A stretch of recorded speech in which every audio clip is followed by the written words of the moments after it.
வணக்கம். ஆகாஷவாணி.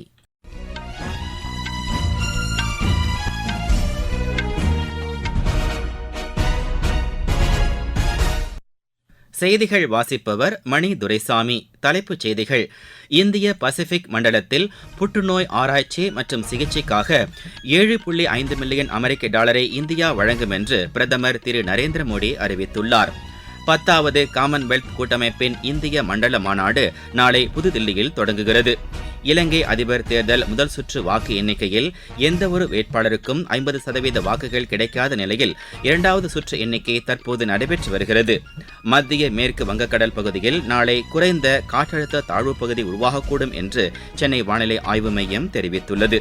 காமா சர்வதேச தற்காப்பு கலைக்கான சாம்பியன் பட்டத்தை இந்திய மல்யுத்த வீரர் சங்ராம் சிங் வென்றுள்ளார்.